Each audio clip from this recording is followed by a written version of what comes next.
Not even halfway through the dumbest year in human history, and we're already at defund the police. Oh boy. Now, quick recap. Defund the police. If you don't want to abolish the police outright, you are racist. But if you think that defund the police means abolish the police, you are stupid. Okay. So this is like the epitome of the left and sort of the breakdown in our society of the fact that almost none of the thought leaders on the left have ever had a substantive conversation or don't continue to have multiple substantive conversations with people on the right. They don't. It's just not a thing. I'm not saying you don't talk to anyone on the right if you're on the left, but odds are there's a 90% chance that you just aren't continually exposed to the other side's opinion. And no, getting it clipped out on John Oliver and then, taking 10 seconds here and there and watching the worst of Fox News doesn't count. Okay, so the way this breaks down is essentially defund the police. And you have actual people saying this means abolish the police outright. The police are the problem. The problem in low-income neighborhoods is not crime.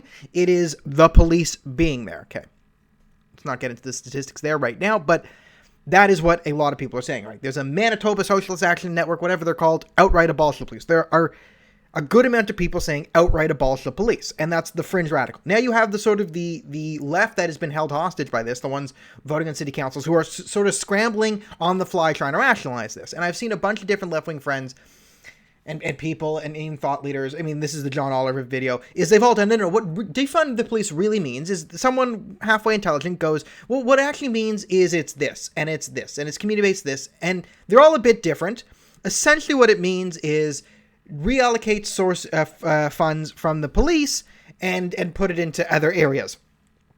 Okay, now, why don't you just say that? So, something I've been in favor of forever is I don't think the police should be doing spot mental health checks. I don't think that's the police's job. I think you should get mental health experts to do that. Like, there's enough people with, social work degrees or whatever, have a social, hi, you've been, someone's called a health check, you have a history of a psychotic episode. Hey, we're here to see if you need any help. It's not, the police at your door. Cause, I've had friends with this, doesn't go well. You have a history of psychosis and then the police show up at your door. It doesn't go well. It's not what the police are trained to do. We shouldn't have the police doing mental health spot checks.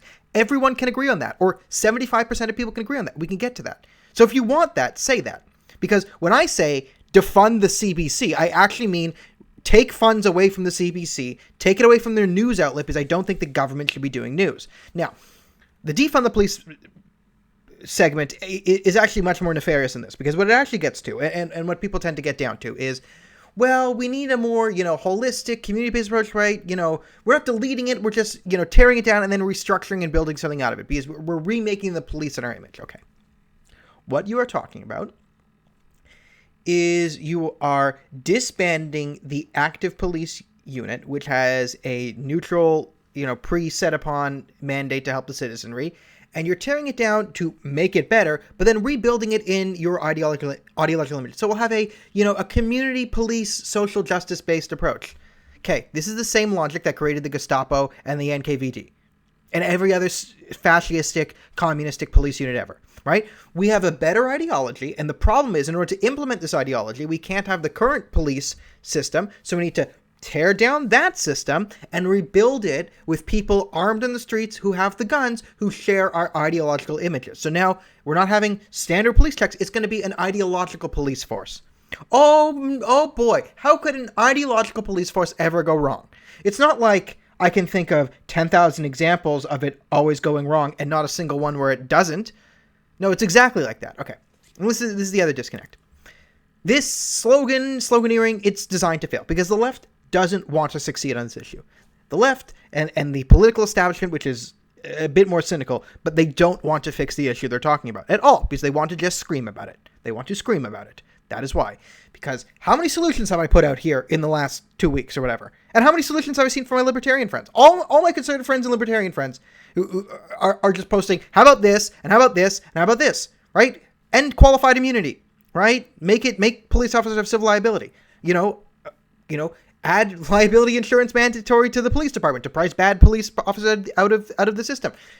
Take away the power of unions. Police unions too. Let's break up some of the unions. I propose a separate judicial system to prosecute the police. Don't have the inmates run the asylum there. There's 1,000 different things you could do. You know, better training and de-escalation. Put funds into that. You know, you can get, if you came out and actually said what you wanted to say. So everyone who says, well, defund the police doesn't actually mean defund the police. What it really means is a police that fits my abstract ideology. Say what you want. Say what you goddamn want. Say defund the police actually means this, then say this. If defund the police means, well, we should increase mental health funding and make sure the police aren't involved in mental health spot checks, say we should increase mental health funding and the police shouldn't be involved in mental health spot checks. Then I will go, that's a good idea. I agree. Then I will tell a bunch of my conservative listeners, hey, this idea, it's actually pretty good. Here's the justification for it. Let's move forward together and make the world a better place. But when you go with defund the police, especially when you have radicals actually saying this means abolish the police outright, no one's going to go on with it. And then even worse than those radicals are the Ilhan Omars and probably the well-intentioned, intelligent people who are saying, well, no, when the defund the police actually means make a ideological police force. No, a good ideology, not a bad ideology. It's not going to be this Gestapo. It's going to be like the opposite of that, the NKVD, right? It always ends horribly. Always. When you create an ideological police force, it always ends horribly 100% of the time. So what do? You know, defund the police. Oh, take away their funding. Okay, yeah. So just make it so that the current police out there who are undertrained and underqualified, increase qualifications. That's another one we could do.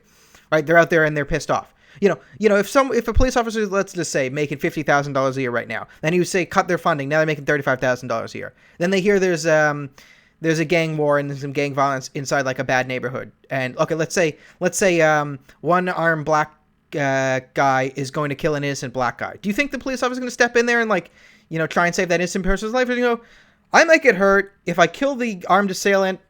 There'll be a mob that comes for me. Screw it. Gang rule. Let the criminals have run. I'm not stepping in. It's not worth it. If I do my job and save the innocent person's life, I'll get blasted in the media. If I don't, nothing bad happens. And trust me, this depolicing is an actual theory. We've tried it in Ontario. We've tried it in different parts.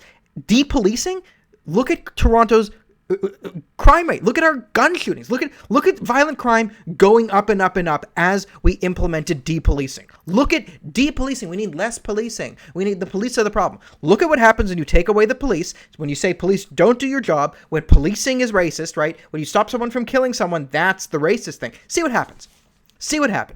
Right? Look at one. Just try and look at any type of. Look at the Washington Post data. Listen to Larry Elder on this. Right? Look at the Roll and Fire Harvard study. I mean, nothing you're saying is being born in statistics. And if defund the police doesn't mean defund the police, don't say defund the police. Because when I say defund the CBC, I mean defund the CBC. I mean they shouldn't be doing the news. They can do comedy. That's fine. Take away the news division. That's what I mean. That's what I've argued for. Oh, it doesn't mean... What I'm saying isn't what I'm saying. What I'm really saying is you got to follow your heart.